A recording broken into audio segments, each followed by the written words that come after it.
Awesome. And thank you for making time to talk. Yeah, from all the way across the borders from another country. Yeah, yeah, man, all Yeah. the way from Lagos, So, Nigeria.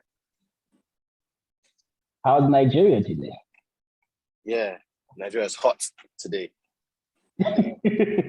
I think we're using the same temperature of the sun because we up here too. Yeah, man, I feel you. Yeah. That African weather is kicking today. Yeah. So wait, if we can just begin, for those who do not know who you are and where you started, can you just let us in on that? Um, I think the summary of it all is, my name is Ladipoe, right? I'm a rap artist from Lagos, Nigeria. My core fans call me the leader of the revival, because they understand that what I'm doing is representing artistry from my country, from my continent. They also understand that I'm repping for rap artists all over the world, especially in my country where, the narrative is a bit outdated and needs to be updated. I've been making music. I released my first project, 2018, called Talk About Poe. Before then, I released a bunch of different songs and a lot of different features. And the core fan base has been growing ever since. They know that it's no punchlines, just lifelines, which means that my lyrics go deeper than punchlines. That's a quick rundown. Everything else you need to know about Ladipoe is in the music. And you speak about rap. We've for I think uh I don't know if I'm just being ignorant to anything, but for the longest time, rap has been defined in a bit of a different way when it comes to music in Nigeria. Because we Mm. see people who are called rappers, but still do some singing most of the time. What do you think? Well, why do you think it has been so different when it comes to this genre that we define as rap when it comes to Nigeria and everyone else? I think for me personally, I have my own, all of this is like my own personal opinion and just being somebody who is an artist in the space.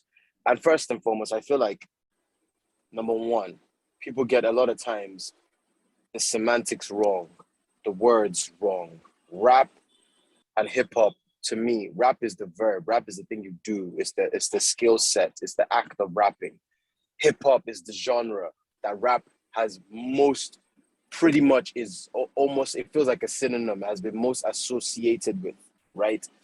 However, Okay. as a rap artist, I feel like rap can go with many genres, not just hip hop, right? Hip hop is how rap was predominantly presented to us. But like as an African who is around melodies, who was, all of us were born with melodies around us. All of us was born in different types of singing around us. You know what I mean? And then rap music, we Yeah. saw a lot of us, not all of us, were introduced to rap music from a Western lens, from America, and we incorporated that style. But why are people so surprised that we're obviously going to make it our own? Why is the audience surprised that rap goes with Afro beats? Why are people surprised that I'm sure somebody can rap on Guam? Do you know what I'm saying? I'm sure people can rap on Amapiano. You know what I'm saying? Yeah. Why are people surprised by those things? Because Exactly. we are a group of people who, whatever we love to do, we own it. And for me, I believe that as a rap artist, people should never forget the word artist in the name.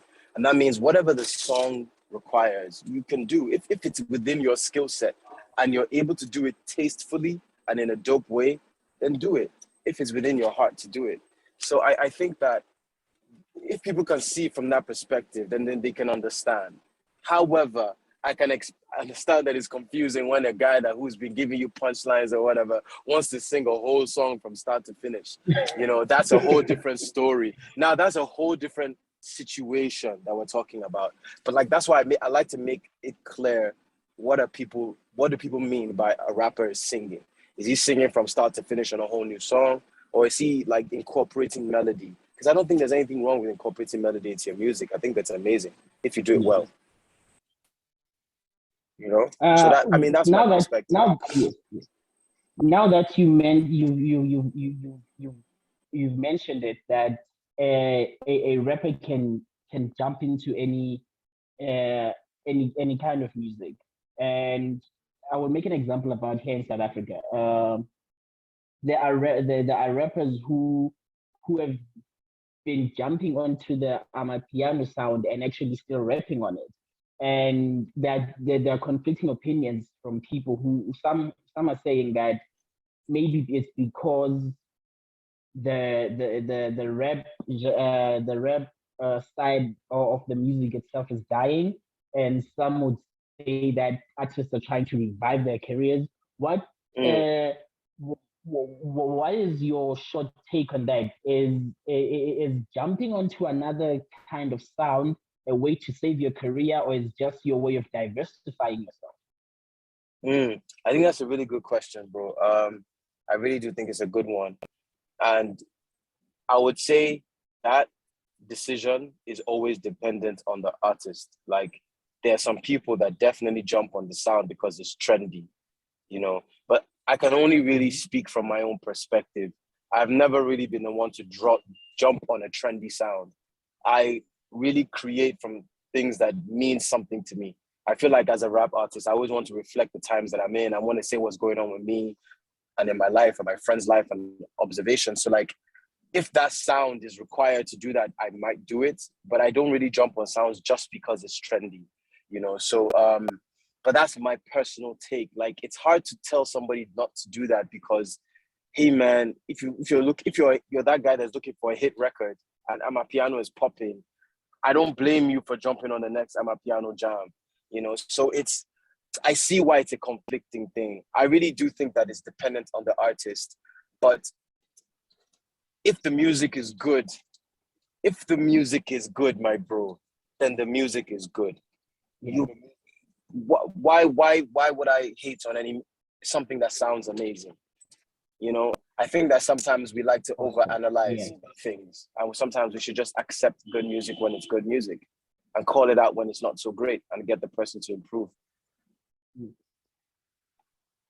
Now, again, you just mentioned something which just brings another question about us over-analyzing things. And we've seen a lot of artists being judged harshly by their fans, to a point where some end up talking back and some end up saying things they end up regretting later.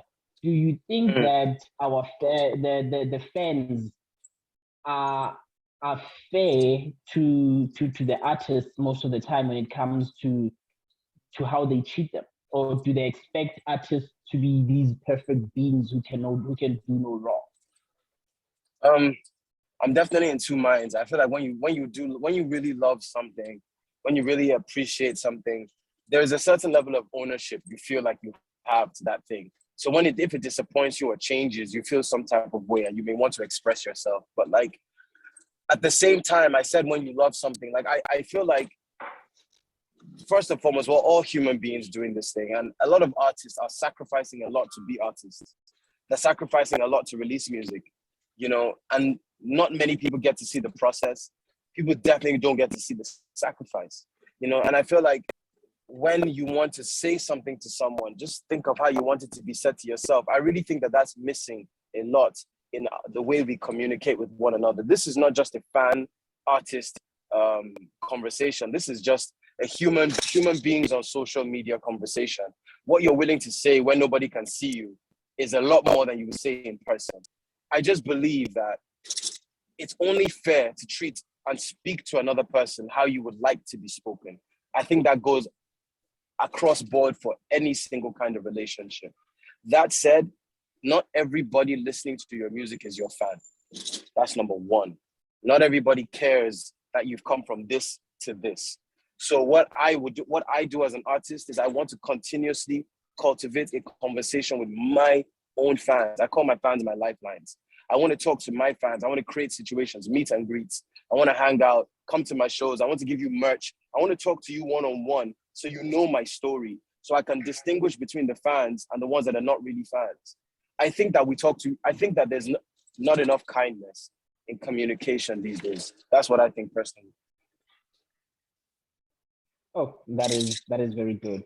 And now, just before we get to your latest project, uh, how has the industry been treating you so far ever since you dropped your first project?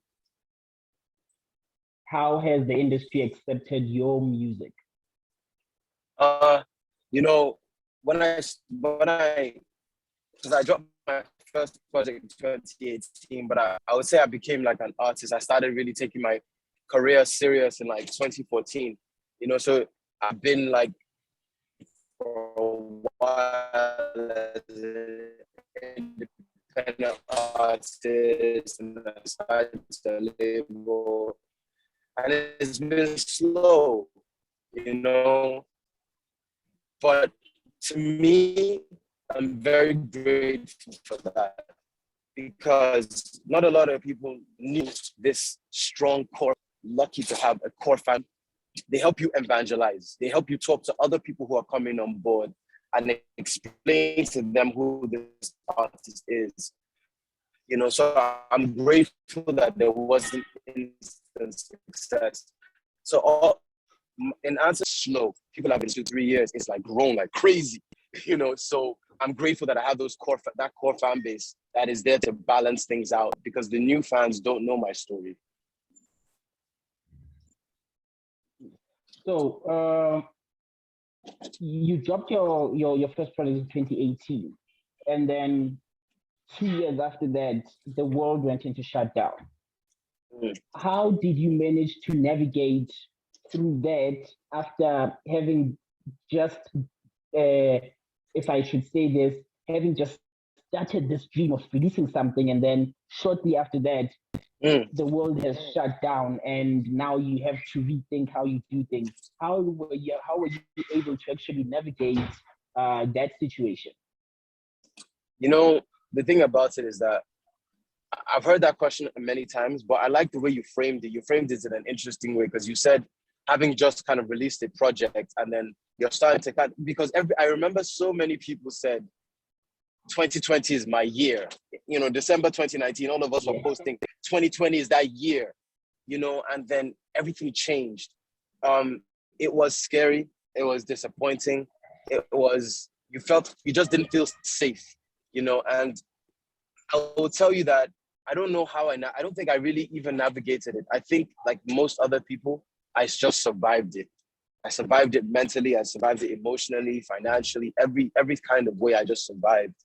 But all those stories, all the things that happened, they filtered back into my music. On the first track of I talk about my perspective on the COVID-19 lockdown and the pandemic on the first track of my EP, and to me, it just feeds itself back into the music. So I survived it, I digested it, and then I put it back into the music. That's what I did, man. Oh, that's great. And now now we get to the main project that you just released. Uh, what is the name of the project, and what what inspired it? What went through creating this project? The project is called Providence, and the definition of providence was a big inspiration for me. Providence means timely preparation for future eventualities. And it also means the protective care of God or of nature. But I choose to identify with that protective care of God. To me, it's like providence. That definition means that it describes my career, bro. Like, I felt like I've been prepared for times like this. I've been ready for times like this because it didn't work. It wasn't instantaneous for me.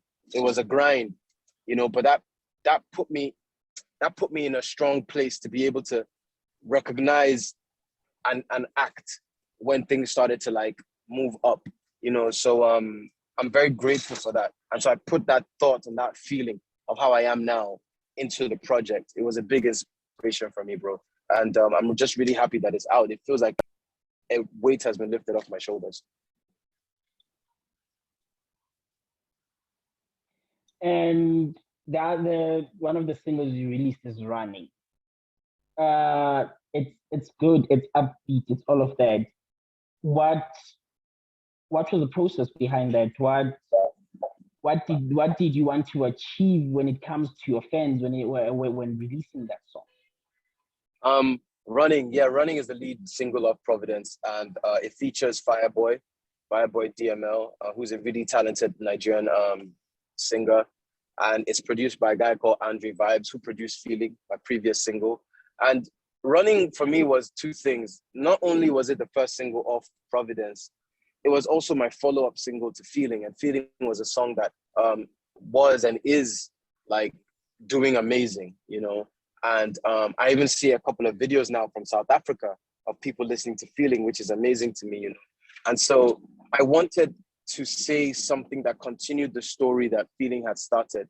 And the idea of running on vibes is something that I feel like a lot of Nigerians and a lot of Africans can relate with, because when you say you're running on vibes, it's like you're surviving and you don't know how you're doing it. You're getting from point A to point B and you don't know how. In fact, you've given up trying to figure it out. But the most important thing is that you are still running, So I really wanted to pass on that message to people that it's worth it to keep going, even if you don't know how, because you're gonna end up somewhere good, So I felt like it was a really strong message for the times that we're in right now, as a Nigerian, as an African. And I'm really happy that people are starting to connect the message and the song itself. And moving forward, what in your mind, in your artistic nature, would you like to see happen in Africa in regards to music? Because we know that we have so many sounds that are good. South Africa alone has so many different sounds. Nigeria alone has many different sounds. Kenya alone. And what would you like to see happen within this big pot of amazing sounds that come out of Africa? I would definitely love to see us. I want to see people who are pushing for, because not everybody is pushing for it, but the ones that are pushing for that global space, I would love to see them get it. I would love to see more Africans and more global platforms. I would love to see not only the sounds, but the artists being seen and acknowledged for what it is they're doing. Somebody has a massive song. I don't want to just know that, oh, this guy I want to see the person that dropped. I want to be able to, I would love for the brand of the artist and the song to go just as far as one another. Most times the song goes and a lot of people don't know who the artist is or situations like that. And I feel like now is the time for African artists to be really recognized as the innovators that they are, And I see that happening more and more. And I'm really grateful about it. And I think it's only going to get better. Another thing I'd love to see is more collaboration between different sounds, between different artists from different countries. I think that happens already. I really do. And I would love to see it become even more done with even more intention. I'm eager to see that and I can't wait. Now that you mention it, I was coming to it, the matter of collaborations. What going forward, going to your next projects, to next singles, albums, everything? Who are the artists you would really like to see yourself working with and creating something good? Do you know the honest truth? I'll be very honest. I used to have, be that guy that had a list. I want to work with this guy, work with this guy, but Yes. work with her, work with, whoever that I thought was dope.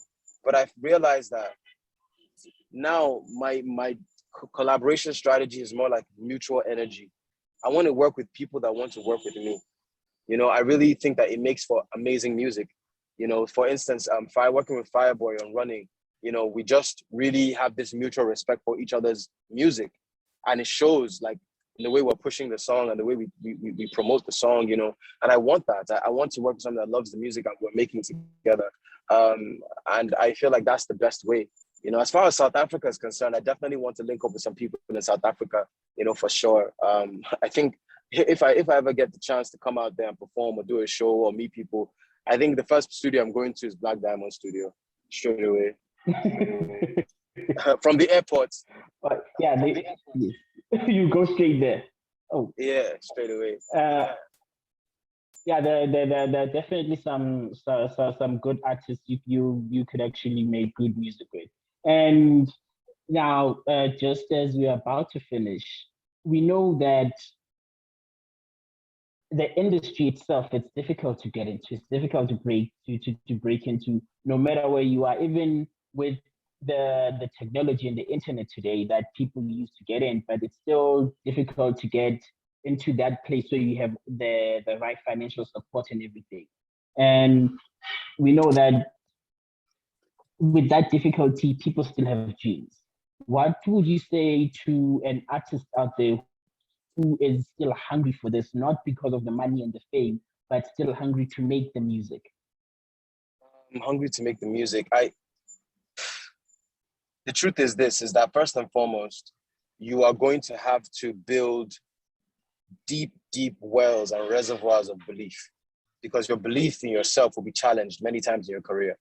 And it might be people who are really even close to you that will challenge you, your friends, your family, definitely people online, always, so you have to, within yourself, believe. And even if it's to the point where people think you're crazy, then two things. One, you need to surround yourself with the right people. And the right people, don't think too deep. Just think about people who have your time. The people in your life that have your time want, and believe in what you're doing. And you don't have to motivate them to be around you. Tap into them, like lean into them and see where they can help out with what you're doing. I feel like nobody can do it alone, right? And then two more things. One, partner with only the people that are willing to take a risk, because everything you're doing is a risk. I took a risk. Like my family this is not what they wanted me to do. This was not something that was paying me at first. So like it was a big risk. So only partner with people willing to take a risk. Last thing, educate yourself, man. Educate yourself in the business that you want to get into. Don't do anything without researching it first. Don't put yourself in a tough position. And when things start to pop for you, you're realizing you're in a tough spot because you have a bad deal on your hands. So education is really, really important. Yeah. And thank you for that. And thank you very much for making time to talk to me. I know you're a busy person, and I really appreciate you making the time to talk to me, and looking forward to hearing more great music. Thank you so much. You don't understand. Like, for me, this is an amazing moment. Like, I've always wanted to connect with more countries on my continent, and thank you guys for thinking that my stuff is interesting enough to talk about, to write about. So I hope you listen to it. I hope you enjoy it. I recommend for you two songs. I recommend LOTR 2 for you, and a song called Afro Jigger. I think you should really listen to it. I think you like them. Yeah, for sure. Thank you very much, my bro. Okay, awesome. I'll definitely be on them, and thank you very much. Have an amazing day. You too, bro. Peace and love, man.